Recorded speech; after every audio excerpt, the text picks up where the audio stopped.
Very good morning to all my dear students. Today we are just going to start our new lesson, the lesson number 9, which name is The Bond of Love, which is just written by Kenneth Henderson. Now in this video, we are just going to discuss about the plot of The Bond of Love as well as the story, characters, their characteristics, author's introduction, difficult word meanings, and important question and answers. So let's get started our video. First of all, with the author's introduction. Here, Kenneth Henderson is the writer of this very lesson, or you can say short story. The full name of Kenneth Henderson is Kenneth Douglas Stewart Anderson. What is the name of writer? Full name, that is Kenneth Douglas Stewart Anderson. He was just got born in 8 March 1920 and he got died on 30th August 1974. Was an India born British writer. Who was he? He was an Indian born British writer and hunter who wrote books about the adventures in the jungle of South India. So he was fond of hunting. That's why he had just done or wrote so many books about the adventure, his own adventures in the jungle of South India. So the nationality, if I will talk about in general, then Kenneth belongs to India, but the nationality was of British. If I'll talk about the subject on which the Kenneth Henderson was used to write, first is that he was used to write on wildlife, then big game hunting or southern India. His spouse name was Blossom Fleming. What is the name of his wife? That is Blossom Fleming. He got 2 children in his life, and in this very lesson we will find some related to terms like the wildlife. So we will discuss about the bond of love, which covers his story in an easy way. Actually, this is a story which revolves around the bond of love between a man and the animal, and it fully make a contrast between the materialistic thing and the worldly things. But here we will generally discuss about the bond of love between a human being and the animals. So here we learn that there is a bear whose name is Bruno and the author's wife. What is the name of author? That is Kenneth Anderson, who adopts him. It means we learn here that there is a bear whose name is Bruno and the author's wife who adopts him. Him here refers to Bruno. Bruno is the name of bear. Remember this? Bruno was a sloth bear whom the author saved and gifted him to his wife. Actually, this was the time where when he was just went outside in the southern India for the hunting. At a particular time, he was just some of the friends hunted the female bear or the mother of that particular small child bear, and they just find out the baby bear, and the author had just, you can say, saved that, and he just gave it the name as Bruno and gifted him to his wife. Further, as the time passed, the wife grew very fond of Bruno. That means she found herself tangled in love with Bruno and treated him with her own child. Thus, in the bond of love summary, if I'll say, students will learn the accounts of Bruno's life and how he became a family member of author's family. However, due to unavoidable circumstances, she has to leave him for the betterment of her family. Upon separating, she realizes that she shares a true bond of love with Bruno and reunites with him. So it's a short, lovely and interesting story which defines about the emotional bonds between the author's wife and the pet, that is sloth bear, and they just share the bond of love between them. As we will discuss all these things, and we will explain all these things in a huge manner while we reading the text. Now let us get started with this very text. Here we have to first you can say cover the before you read. Here before you read says the one first point says, can there be love and friendship between human beings and wild animals? Here animals doesn't be shown clearly as the domestic animal or whatever with it, but here our author mentioned the wild animals because our author, that is Kenneth Anderson, usually write about the wildlife stories. So here he just want to ask that can you believe, can there be a love and friendship between human beings and wild animals? क्या आपको यकीन है या फिर आप कभी आपने कभी देखा है कि कोई भी बॉन्ड हो लव का या दोस्ती का, प्यार का, किसी ह्यूमन बीइंग और वाइल्ड एनिमल के बीच में? ये काफ़ी रेयर कॉम्बिनेशन होता है, राइट? जनरली हमारे पास डोमेस्टिक एनिमल्स होते हैं, डोमेस्टिक पेट हो जाते हैं, बट हम उनके साथ वाइल्ड एनिमल जैसा ट्रीट तो नहीं कर सकते, of course, because we have just bought them out of some you can say reputed market, reputed shop, जिनसे हम उन्हें already you can say kind of knowledgeable लेकर आते हैं. But we have to found a kind of friendship with the wild animal is too tough to maintain, especially with the human being, right? Let's read a fascinating account of an orphan sloth bear that was rescued by author. Here author जो हैं Andrew जो हैं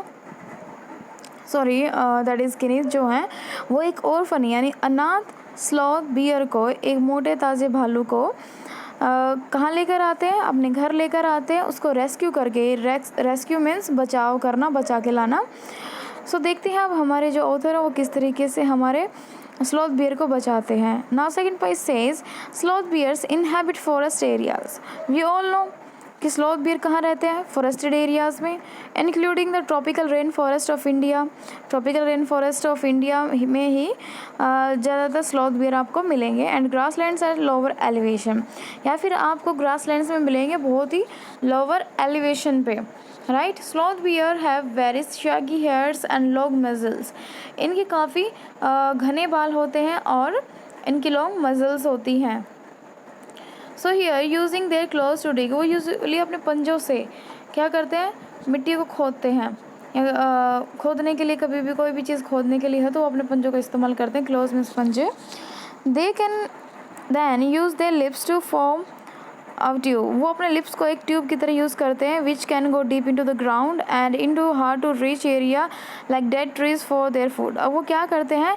मान लो उनको कोई शहद है, first of all शहद से ज़्यादा पसंद होता है बियर को, तो वो कभी भी अगर कोई शहद देखता है या फिर वट एवर ही wants to eat inside a tree even, तो ट्री को वो अपने हाथ से खदेड़ता है, पंजों से खदेड़ता है, और वहाँ से उस होल में से अपने होठों का एक पाइप बना के उसको स्क्वीज़ करता है, उसको अपनी तरफ खींचता है ना. वैसे ही वो पानी भी पीता है. So here their main food is termites. Termites होता है दीमक. उनका मेन फूड क्या होता है? जो ट्रीज़ में या कहीं पे भी लगी हुई दीमक.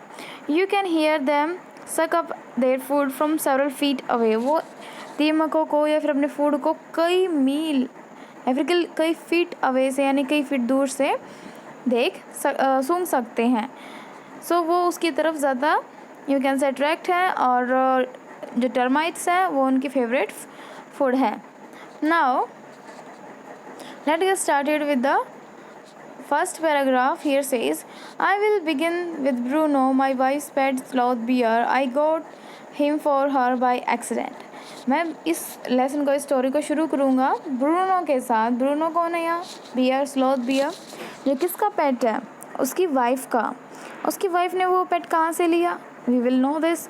आई got him for her by an accident. मैं उसके लिए लेकर आया था. इट मीन्स वो उसका पेट कैसे बना? क्योंकि ऑथर ने उसको गिफ्ट किया था बाय एन एक्सीडेंट, वो किसी एक्सीडेंट की वजह से. वो एक्सीडेंट क्या था? Let's get know. First year 2 years ago we were passing through the sugarcane fields near Mysore. People were driving away the wild pigs from the fields by shooting at them. 2 साल पहले की बात है. हम sugar cane यानी गन्ने के खेत मैसूर में यू कैन से हम उसको क्रॉस कर रहे थे, पास कर रहे थे। People were driving away the wild pigs from the fields by shooting at them. लेकिन क्या होता है कि वहाँ के ही आम जन लोग मैसूर के, वो अपने खेतों में से जो जंगली सूअर होते हैं उनको गोली मार कर, यानी कि उनको फील्ड से भगा रहे थे। सम वर शॉट एंड सम एस्केप्ड। कुछ को गोली लगी पर कुछ भाग गए। वी थॉट दैट, हमने सोचा, दैट एवरीथिंग वॉज ओवर। हमने देखा कि सब कुछ, मतलब गोलीबारी जो भी हो रही है वाइल्ड पिग्स पे, वो ख़त्म हो चुकी है, was over. When suddenly a black sloth bear came out panting in the hot sun। तभी एक स्लोथ बियर उन गन्ने यू कैन से खेतों में से बाहर आता है और काफ़ी चिलचिलाती धूप में वो बाहर हाँफ रहा है। Now I will not shoot a sloth bear wantonly, but unfortunately for the poor beast, one of my companions did not feel the way about it and promptly shot the bear on the spot। अब जैसे ही वो हाँफते हुए beer बाहर आते हुए देखते हैं तो अपना ऑथर कहता है, मैं इस स्लॉथ बियर को शूट नहीं करूँगा, बट दुर्भाग्य ये था कि मेरे ही एक फ्रेंड, जिसे मैं एक पूरा बिस्ट कहूँगा, एक जानवर कहूँगा, तो मैं किसी बिना रीज़न के किसी को स्लॉथ बियर या किसी भी चीज़ों को नहीं मारना चाहता था। तो मेरे कंपेनियन ने उस पर डायरेक्ट गोली चला दी, क्योंकि वो मेरी तरह नहीं सोच रहा था। And promptly shot the bears on the spot. और वो उसने ऑन द स्पॉट बियर को गोली मार दी। As we watched the fallen animal, we were surprised to see that the black fur on its back moved and left to prostrate the body। Prostrate का मतलब होता है something which is lying on the ground facing downward। कई बार ऐसा होता है कि जो भी एनिमल होते हैं, स्पेशली फीमेल कैटेगरी के, वो अपने बच्चों को साथ लेकर चलते हैं। तो तभी हम देखते हैं जैसे ही वो गोली लगने के बाद वो एनिमल जैसे ही नीचे गिरता है, उसके ब्लैक फर में से एक अलग सी यू कैन से एक हलचल होती है, क्योंकि ऐसा लग रहा था जैसे वो उसी का हिस्सा है और वो उस पर तो शॉट हो चुका है, लेकिन उसके अंदर से फिर भी हलचल हो रही है। वो हलचल क्या हो रही है? Now just see. Then we saw it. हमने उसको देखा। कौन था? Was a baby bear. वो एक बेबी बियर था। That had been riding on its mother's back. जो अपनी माँ की कमर पे बैठा हुआ था जब हमने उसकी माँ पर गोली चलाई और वो मर गई। The little creature ran around its prostrate parent making a pitiful noise. अब बच्चा क्या है, वो यहाँ वहाँ दौड़ रहा है। और प्रोस्टेट का मतलब मैं बता चुकी हूँ कि वो अपनी माँ को देख रहा है कि वो अब दुनिया में नहीं है, तो बहुत ज़ोर से रोने लग जाता है पिटीफुल नॉइज़ के साथ, right. Then first stranger says, I ran up to it to attempt a capture. मैं तभी उसको मैं भागा उसे पकड़ने के लिए। It's scooted into sugarcane field. लेकिन वो मुझसे डर के, स्कूटेड मीन्स होता है टू रैन अवे, तो वो भाग जाता है शुगर कैन फील्ड में। Following it with my companion. मैंने उसको अपने साथियों के साथ फॉलो करने की कोशिश की। I was at last able to grab it by the scruff of its neck while it snapped and try to stretch me with its long hooked claws. अब लास्ट में क्या हुआ कि मैंने उसको ग्रैब कर लिया और उसको स्क्रफ पहना दिया, यानी कि पट्टा पहना दिया उसमें गले में। जब हम उसको कैच कर रहे थे तभी वो मुझे स्क्रैच करने की कोशिश कर रहा था अपने हुक्ड, जो उसके नुकीले हुक की तरह जो पंजे हैं उनसे, क्योंकि उनको लग रहा था कि वो उसको भी मार देंगे या फिर उसको पकड़ के कहीं और ले जाएंगे। They will not be free. तो अभी जो ब्रूनो है या फिर whatever the you can say the baby bear, अभी तक उसका नाम भी नहीं रखा गया है, बिकॉज ऑथर जो है वो अपना एडवेंचर हमारे साथ शेयर कर रहा है कि मुझे वो बेबी बियर कैसे मिला। So after that we put it on one of the gunny bags we had brought, and when I got back to Bangalore I Delhi presented to it my wife। अब fifth point here says, मैंने उसको अपने एक gunny bag में रख लिया, एक थैले में मतलब रख लिया, जूट बैग टाइप में होता है तो उसमें रख लिया। अब हम उसको कहाँ ले गए? बेंगलोर ले गए। अब मैं बहुत ज़्यादा खुश था या फिर मैं बहुत ज़्यादा यू कैन से उत्साहित था। I was so much excited to present it to my wife. मैं अपने वाइफ को ये प्रेजेंट करने के लिए बहुत ज़्यादा उत्सुक था। She was dilated. मैंने उसको प्रेजेंट किया तो वो बहुत ज़्यादा खुश हुई। She at once put a coloured ribbon around its neck. और वो सबसे पहले क्या लेकर आई? कलर्ड रिबन लेकर आई और उसके नेक के चारों तरफ, यानी कि उसके यू कैन से गर्दन की तरफ सारी को राउंड शेप में उसको बांध दिया। And after discovering the cub was a boy she christened it Bruno. यहाँ क्रिश्चन का मतलब होता है to give the name, christened का मतलब होता है नाम देना। तो जैसे ही उसको पता चला कि ये बच्चा एक बॉय है जेंडर वाइज, तो उसने उसका नाम रखा ब्रूनो। नाउ यहाँ तक हमें पता चलता है कि ऑथर एक you can say kind hearted person है, उसकी वाइफ जो है वो उनसे भी ज़्यादा काइंड हार्टेड है, क्योंकि एक इंसान जो ऐसे यू कैन से स्लोथ बियर को अपने घर लेकर आता है जो काफ़ी वाइल्ड है, बिना ऐसी चीज़ों को सोचे कि कितना रिस्क है, फिर भी वो उसे अपने घर लेकर आता है क्योंकि उसकी माँ तो मर चुकी है और उसको भी ऐसे नहीं छोड़ा जा सकता, क्या पता उसे कोई और शूट कर दे उन्हीं के जैसे उनके दोस्तों ने कर दिया। तो उसको वैसे ही वो अपने घर बेंगलोर ले आता है और उसे अपने वाइफ को प्रेजेंट कर देता है, और आते ही वो उसको एक रिबन बांध देती है। उस रिबन से एक चीज़ हमें पता चलता है कि ये रिबन है सिंबल ऑफ लव, कि वो उसको कितना प्यार करती थी, कि वो उसको कितना पसंद करती थी।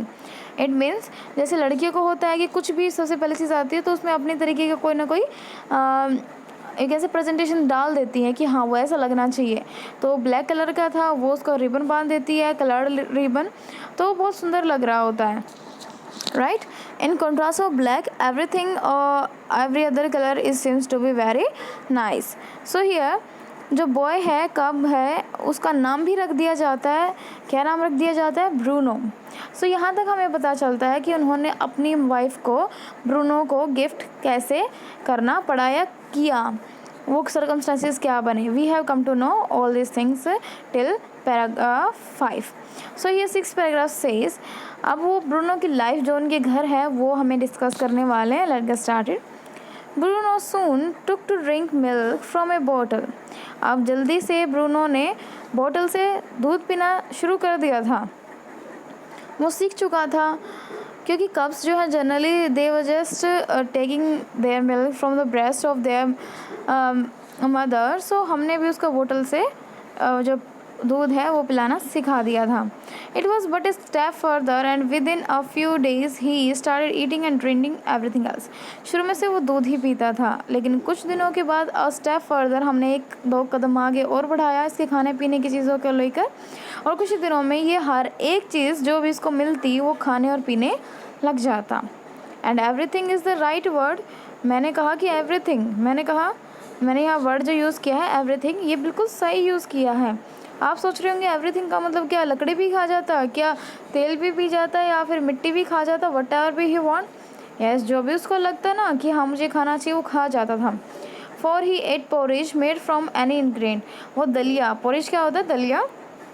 तो उससे वो किसी भी चीज़ का बना हुआ, vegetable, fruit, nuts, meat, specially pork, right, kadhi, rice, regardless of condiments and chillies, even मिर्ची भी खा जाता था, ब्रेड्स खा जाता था, एग्स खा जाता था, उसको चॉकलेट्स भी पसंद थे, जो कंडीमेंट्स थे वो भी पसंद थे, जो स्पाइसेस जैसे हम कहते हैं।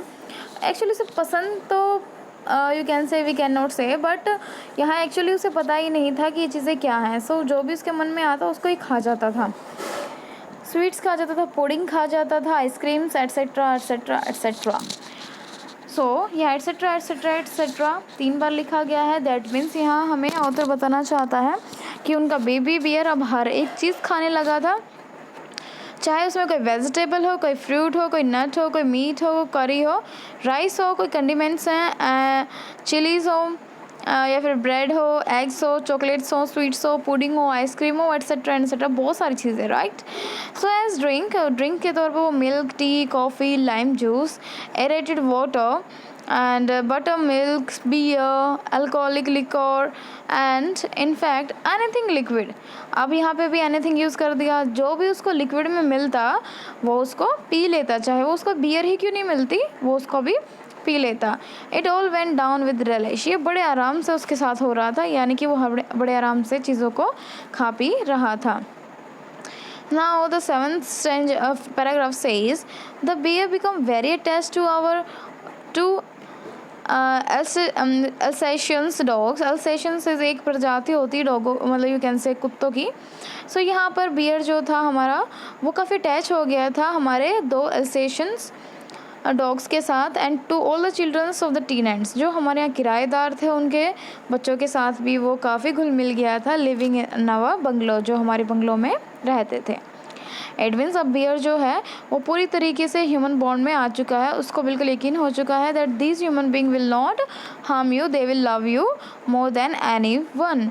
सो वो हर एक चीज़ को यू कैन से एक अच्छे ह्यूमन बीइंग की तरह देखने लगा था कि हर एक इंसान जो है वो उनके ऑथर और उनकी वाइफ की तरह है। तो वो उनके बच्चों के साथ भी खेलने लगा था, जो उनके यहाँ के किराएदार थे, जो उनके बंगलों में रहते थे।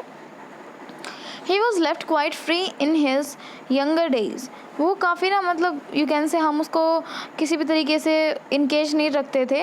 वो हमेशा फ्री रहता था अपने, जब वो छोटा बच्चा था। And spend his time in playing, वो हमेशा खेलने कूदते में अपना समय बताता था। Running into kitchen and going to sleep in our beds, वो खेलता रहता, किचन में जाता रहता, यानी कि और सोने के लिए हमारे बिस्तरों में भी चला जाता।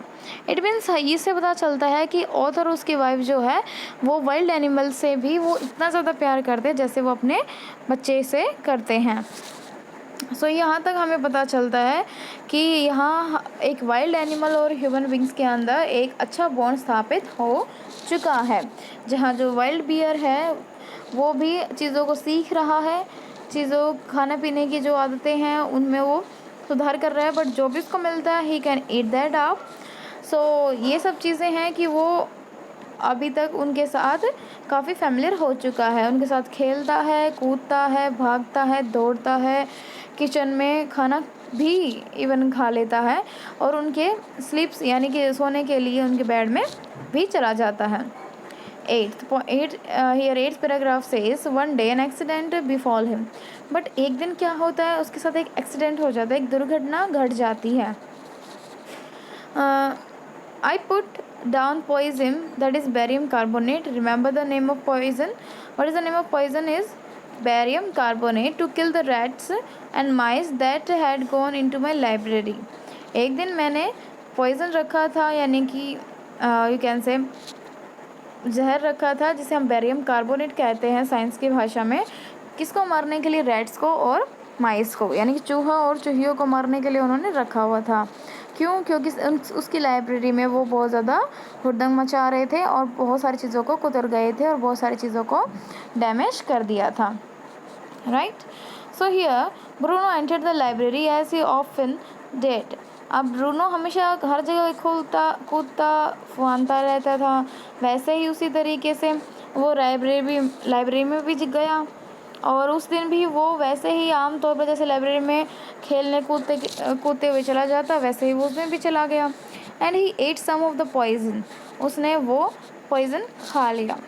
एंड मीन्स जैसे वो चीज़ें रखी हुई थी पॉइजनस, तो उसने वो चीज़ खा ली। अब आप सोच रहे होंगे कि उसके साथ क्या हुआ होगा, मर गया होगा, right? Yes, paralyzed set into you can so into the extent that he could not stand on his feet. अब वो मरा तो नहीं, लेकिन एकदम से उसको पैरालिसिस का अटैक आ गया। Now we can find that paralysis is a disease in which a person or any of the living thing just got paralyzed. It means उसकी बॉडी मूवमेंट नहीं हो पाती है, वो अकड़ जाती है, उसकी जो नर्व सिस्टम है वो काम नहीं करते हैं। But he dragged himself on his term to my wife. अब वो गोलियाँ खा के पैरालाइज एकदम से हो जाता है और अपने पैरों पे खड़ा भी नहीं हो पाता, लेकिन वो खुद को ड्रैग करता है, यानी कि वो लेटते लेटते वो कहाँ पहुँच जाता है? मेरी वाइफ के पास पहुँच जाता है। हु कॉल्ड मी, जो उसको देखते ही किसको चिल्लाती है? मुझे, कि that you can go, you can come please, there is something happen with now Bruno has just got paralyzed now. Here now I means कौन है यहाँ पे? author. Now I guessed what had happened. अब मुझे gas हो गया था, मैं जान गया था कि ब्रूनो के साथ क्या हुआ होगा। Off I rushed into the car to the vet's residence. तो मैं जल्दी से भागकर ब्रूनो को अपने कार में बिठाया, उसको वेटनरी डॉक्टर के पास उसके घर पे लेके गया। मैं समझ गया था क्योंकि इसने पॉइजन जो है खा लिया है और बैरियम कार्बोनेट से पैरालाइज अटैक होता है। अब case of poisoning tam bear. अब वो जो बियर था वो बिल्कुल टैम हो चुका था और उसने पॉइजन, क्योंकि उसने पॉइजन खा लिया था, जहर खा लिया था। That is barium carbonate, what to do. अब वो जाके वेटनरी डॉक्टर को, वेटनरी डॉक्टर कौन सा डॉक्टर होता है, जो जनरली एनिमल डॉक्टर होते हैं, जो पशुओं की यू कैन से इलाज करते हैं। सो यहाँ पर उसने जाते ही सबसे पहले बोला कि ये केस है पॉइजन का, इसने जहर खा लिया है बेरियम कार्बोनेट, तो अब क्या किया जाए, राइट। यहाँ तक हमें पता चलता है कि वो इतने ज़्यादा लगाव कर चुके थे उससे कि वो उसको डॉक्टर के पास तुरंत लेकर गए, जैसे हम अपने बच्चे को लेकर जाते हैं, क्योंकि वो उन्हें यू कैन से इन ए केस यू कैन से अगर कोई हमारे पास ऐसा एनिमल होता है तो जनरली हम उसको यूँ कह के छोड़ देते हैं कि we will do the self service, हम इसकी यहीं देखभाल कर लेंगे, we will not take it away to our veterinary doctor. But इन्होंने हर एक चीज़ अपने बच्चे की तरह की, ब्रूनो को एक ऐसे बच्चे की तरह पाला और उसे हमेशा आज़ाद पंछी की तरह रखा। बट कुछ मिस हैपनिंग्स जैसे में ब्रूनो के साथ हुई तो उस पर रिस्ट्रिक्शंस लगनी भी स्टार्ट होंगी, राइट। सो यहाँ पर अभी तक हमें पता चलता है कि ब्रूनो जो कहाँ है, वेटनरी डॉक्टर के अस्पताल में है। सो 9th point here says outcome his medical books. अब यहाँ हिज कौन है, वेटनरी डॉक्टर। यहाँ वो कहते हैं कि जब वो अपने मेडिकल बुक्स को लेकर आता है and a feverish reference to index begin, जैसे वो बहुत मोटी बुक लेकर आता है, मेडिकल बुक्स बहुत मोटी होती है, राइट। वो किसी शेल्फ में से एक मेडिकल बुक निकाल के लाता है, उसमें से वो बड़ी गहन चिंता से इंडेक्स देखता है, जैसे हमारा इंडेक्स होता है कि यहाँ से नंबरिंग स्टार्ट होती है, यहाँ से अल्फ़ाबेटिकली वो चीज़ें हमें पता चलती रहती है कहाँ से चीज़ें स्टार्ट होंगी और हमें वो टॉपिक कहाँ मिलेगा। So what poison did you say, वो पूछता है कि ओके तुमने कौन सा पॉइजन की बात कही थी, यानी कि वो कुछ ढूंढ रहा है, वो ढूंढ रहा था बेरियम कार्बोनेट का यू कैन से समथिंग एंटी इंजेक्शन कुछ ढूंढ रहा था, वैक्सीन ढूंढ रहा था। तो वैसे ही वो उसे किताब में झाँकते हुए पूछता है आपने कौन सा जहर बताया था सर। वो जो हमारे ऑथर हैं वो कहते हैं barium carbonate, barium carbonate, yes. अब यस कौन कह रहा है, that is our veterinary doctor. Now वो जैसे हम ढूंढते ढूंढते कहते हैं ना ब barium salts, barium carbonate, okay. तो वो जैसे ही ये कहता है कि बेरियम सॉल्ट्स की बता देता है तो उसको बेरियम कार्बोनेट मिल जाता है ना। वो कहता है सिम्टम्स, इसके सिम्टम्स पढ़ के बताता है क्या क्या सिम्टम्स होते हैं। इससे पैरालिसिस हो जाता है, इसका ट्रीटमेंट बताया गया है, उसमें इंजेक्शन बताया गया है ना। वो बीच में रुक जाता है, वो कहता है जस्ट अ मिनट रुकिए sir, I bring my syringe and the medicine. Syringe means injection होता है और कुछ मेडिसिन वो उठा कर लाता है। अब उसे पता चल गया कि उसे क्या किस तरीके से उसके साथ यू कैन से मेडिकल फैसिलिटीज़ हैं वो उसको कैसे प्रोवाइड करनी है। तो वो अपना एक सिरिंज लेकर आता है और मेडिकल मेडिसिन्स जो है वो उसको ला कर देता है। A dash back to the car. अब क्या था, Bruno is floundering about on his stumps but clearly weakened rapidly, some vomiting heavily, breathing with heavy flanks and gaping mouth। अब क्या है, अब वो वापस कार में जाते हैं एंड देन वो ब्रूनो को लेकर आते हैं। ब्रूनो बिल्कुल बहुत बुरी तरीके से कांप रहा है, वो अपने पैरों पे खड़ा भी नहीं हो पा रहा है, वो बहुत ज़्यादा कमज़ोर महसूस कर रहा है क्योंकि उसको वोमिटिंग हो चुकी हैं, बहुत तेज़ तेज़ सांसें चल रही हैं, बहुत हैवी तरीके से उसकी धड़कनें चल रही हैं और वो अपने मुंह को खोलकर पड़ा हुआ है, यानी कि उसको होश ही नहीं है। सो वो पैरालाइज़ हो ही चुका है। जैसे हम आमतौर पर अगर पैरालिसिस पर्सन को देखें तो उसका मुंह आमतौर पर खुला रहता है, तो जैसा ही उस पर पैरालाइज अटैक आता है बॉडी उसी शेप में रह जाती है। तो ब्रूनो के साथ भी यही हो रहा है। So generally here we found the circumstances and the first incident या accident we can say जो ब्रूनो के साथ हुआ। So in this video we will do till this very 9th paragraph. In the next video we will continue this very interesting story about the bond of love between the wild animal and the human beings. I hope this has been clear to you. You have to take out the reading of this very lesson. We will meet in the next video. Till then, take care and write down all the difficult word meaning which we have just come across till 9th paragraph. So try to solve some of the questions based on till 9th paragraph. We'll meet in the next video. Thank you.